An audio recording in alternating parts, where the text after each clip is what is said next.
He was able to throw the ball from different arm levels. He was athletic. Yeah, we were fans of him coming out of college. If you like. As far as the quarterback on your team, what's Jalen Hurts' status? We're hopeful. We're feeling good. He's feeling better every day. We're excited that we're gonna have him out there at walkthrough today, and so yeah, really hopeful for him. Is he going to practice today? Yeah, he'll be out there at walkthrough, and he'll be taking reps at walkthrough. Do you have to adjust anything from a typical week as a contingency, just in case with Gardner? Every week you have a contingency. Every week you go in there with a backup plan of, hey, what is the backup quarterback like, and you don't want to think about those scenarios, but you have to. You got to put yourself in those scenarios. That's something we talk about each week at every position. What are you gonna do if this guy?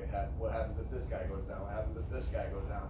What happens if this guy goes down? And you're not, and that's not just on offense, defense. That's on special teams. So of course that is, and will Jalen take every rep this week? I don't know how that's going to play itself out yet, and so we'll see how that goes throughout the week. But when he's not in there, Gardner will be in there. What are the conversations like with Jalen, just knowing that he's the guy who's going to want to be out there? Yeah, he's tough. He's as tough as they get, and obviously you want that out of your quarterback, and so yeah, in his mind, in my mind, he's playing, right? And so we're again, like I said, we're hopeful.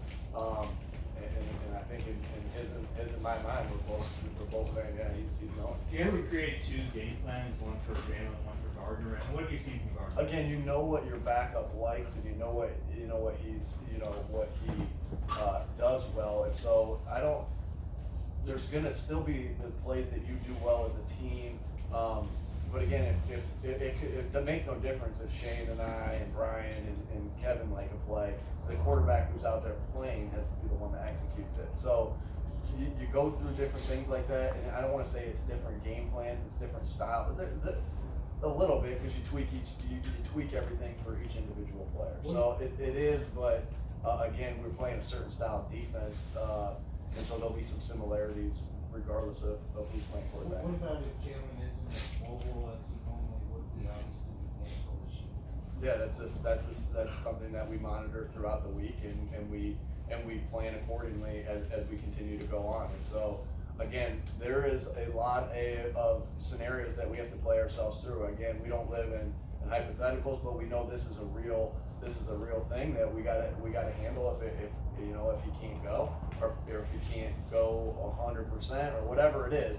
And so we have to be here a little bit later, taking care of our business and making sure everybody's in the right spot. Nick, what are the organizational conversations, and when you have them about weighing short term versus the long term in terms of Jalen and how you use him and some of the younger guys on the team?